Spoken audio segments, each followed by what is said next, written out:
Good morning. This is Bill from Auto Europe in Naples on a chilly high 40s Florida morning, at least for us down here. I know in Connecticut it's kind of a summer day, but we're all wearing jackets. It's funny, some of these guys, they came from up north like 2 years ago. The weather hits 50 here and they're wearing ski parkas. I mean, it's amazing how quickly some of these guys who are a bit feminine, oh, I'm kidding. Well, anyway, some of these guys acclimate to the cold weather, or don't acclimate it's really just interesting to see. The guy I used to work for, a guy named Peter, he's Austrian. Austria is a really cold country, and I swear to God, if like the air conditioning were a bit too low, he'd be putting on thermal underwear. So it's just funny. You move down here, I guess you start acclimating to the weather. Anyway, today I have this gorgeous 2006 Jaguar XK8 Cabriolet. Jaguar, of course, being an incredibly storied company, dates itself back to the early 20s, a company called the Swallow Sidecar Company, put together by a gentleman named William Lyons, and actually another Williams, so two Williams, but that company liquidated. One William went his own way, and the other William went on to form and start SS Cars, which eventually became the Jaguars that we know today. And what an incredible company, with a neat historical, very often troubled history. But anyway, they really do make some nice stuff, and this is a very attractive car. This XK8 was the successor to the very long-running XJS. It had a lot of input from Ford, which frankly wasn't a bad thing, even though Ford had kind of a troubled history with Jaguar. I don't think the company ever turned a profit while Ford owned them.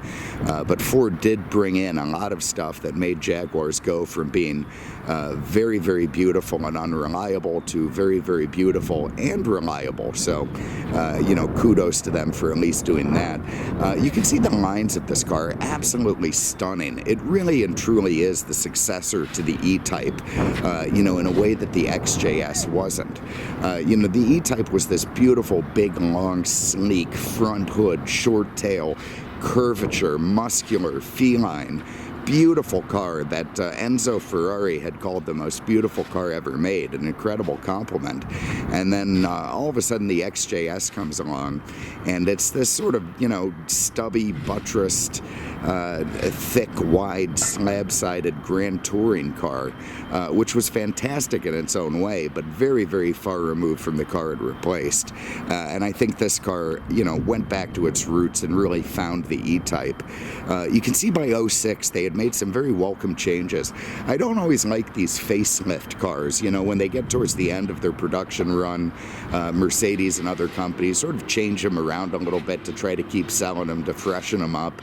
And sometimes it looks awkward and messes up the original design, the beauty of the original design. Not so with this car. You can see they lowered the front air dam. They put in a new mesh grille that's beautiful. They blacked out the headlights. They put on giant 19-inch wheels, a big box frame down the side, the running board on the left and right sides. They lowered the rear spoiler, rear bumper, swooped it down, and they made it a beautiful looking car from what I thought was, also a beautiful car, but not as impactful as this.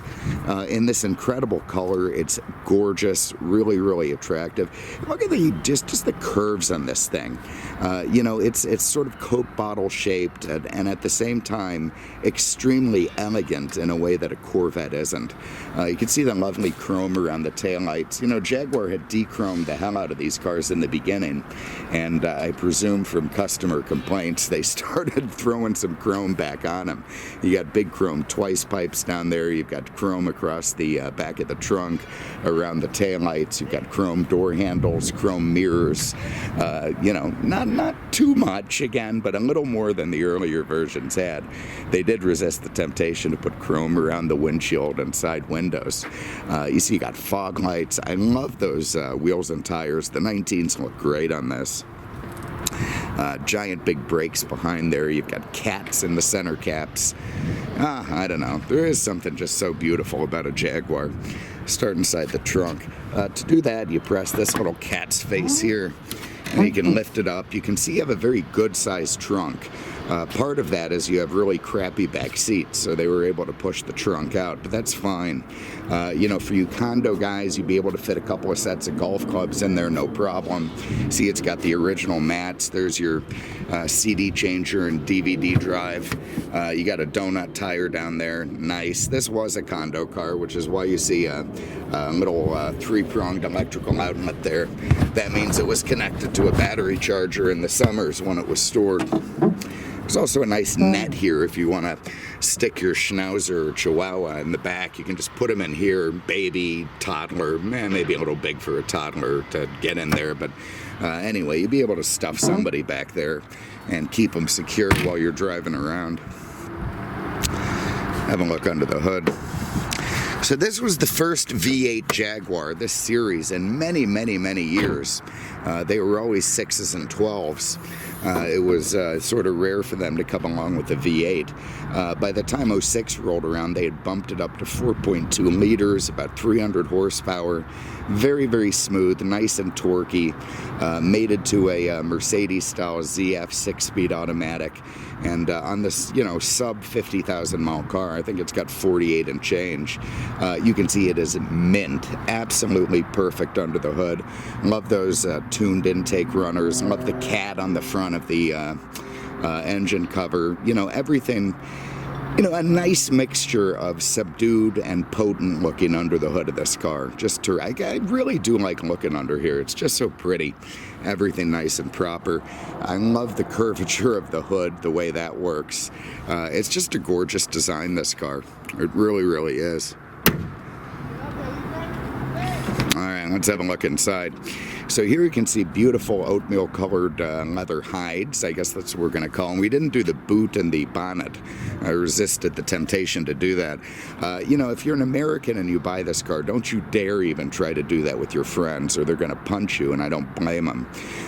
You know, it's a hood and a trunk over here.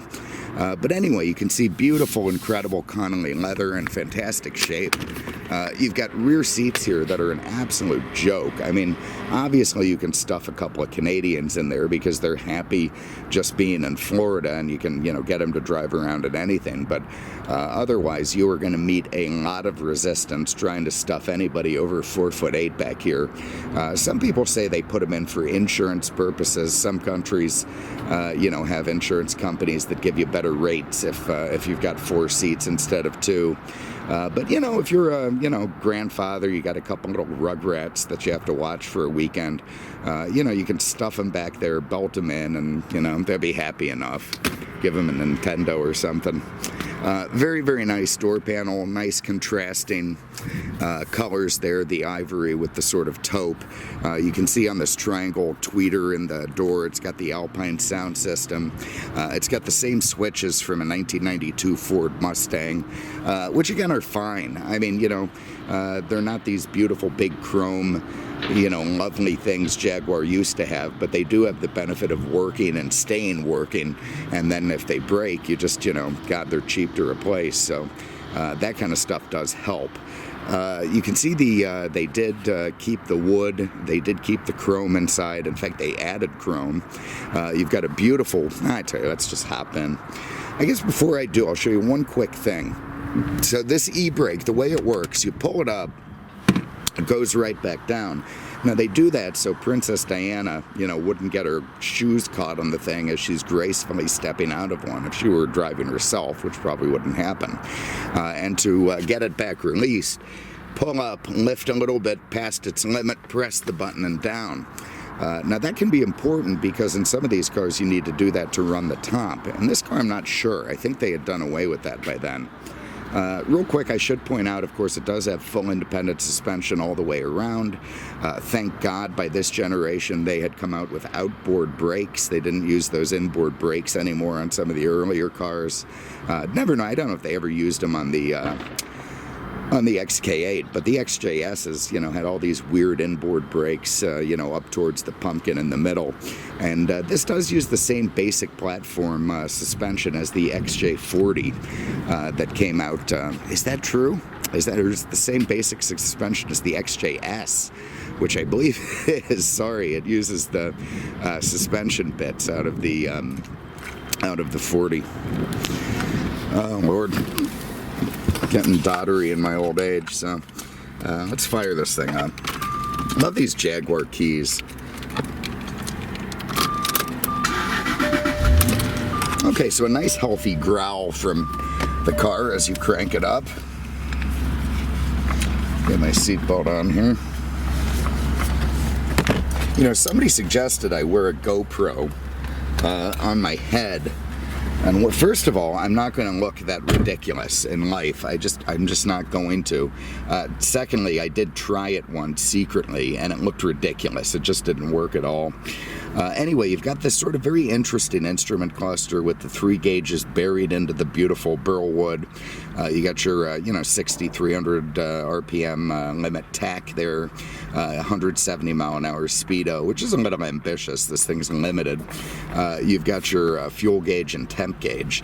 You see just 48,000 miles on the clock. You've got an angry cat looking at you as you're driving around. You got your volume and other multi-function stuff on the wheel. Nice. You got trunk releases over there, gas releases. You got a valet button, which you can press as you start it. Give them the valet key, and it detunes the horsepower and takes some of the ability to open glove boxes and trunks away.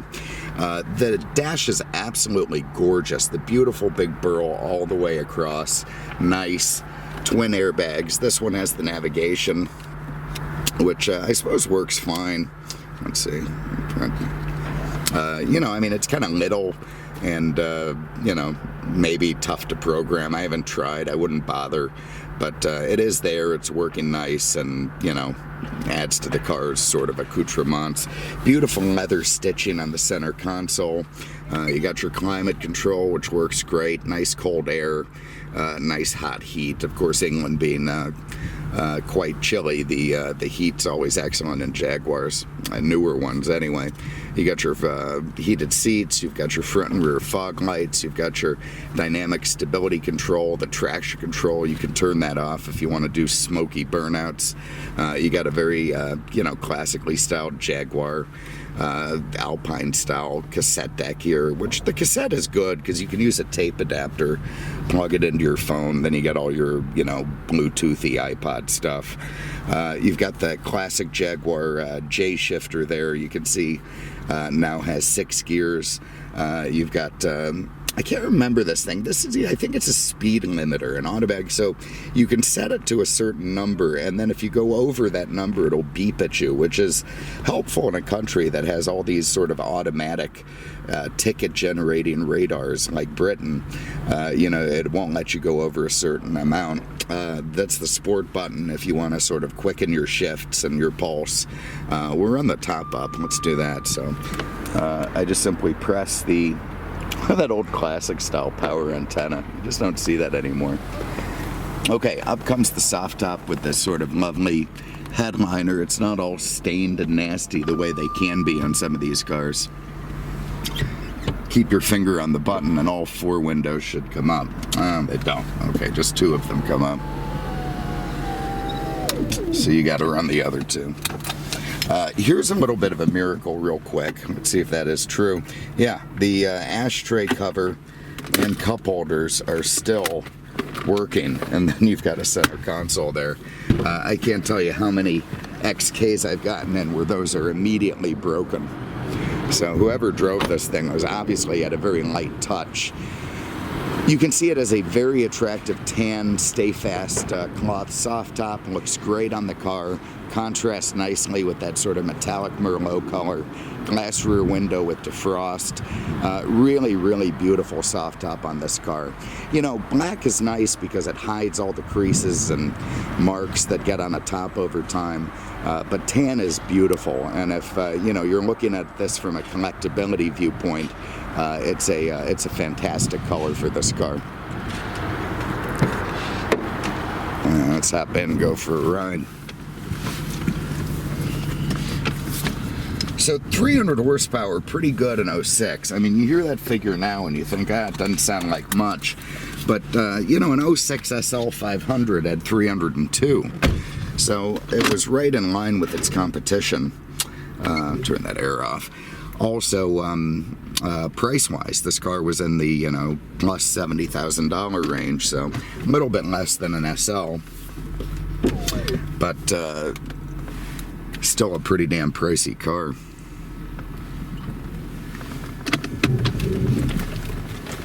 Away we go. Lovely steering on the car, nice assist, very nice in the, you know, almost old Cadillac-like effort. I hope that stiffens up a bit as we go down the road. I'm sure it's variable assist steering. Nice growl from that 8. And we're just purring right along. Really nice torque curve. You get instant torque out of that thing.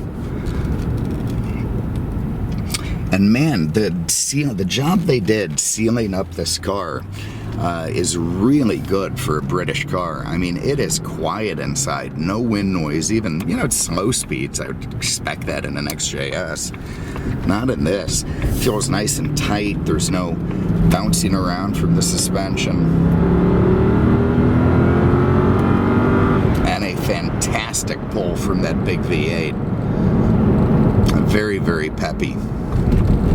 And we're just in traffic. So anyway, you really have to hand it to, you know, Sir William Lyons. He created an incredibly cool car company with a beautiful history, with a fantastic racing heritage, you know, with a history of designing some of the most beautiful cars in the world, driven by some of the most interesting people in the world.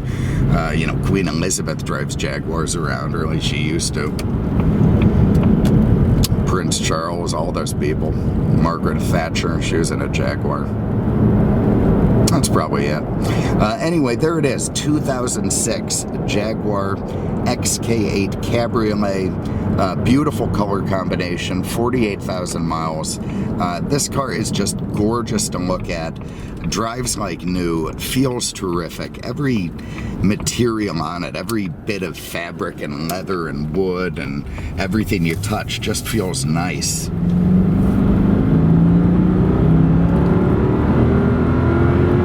And a very responsive V8 engine. So there it is.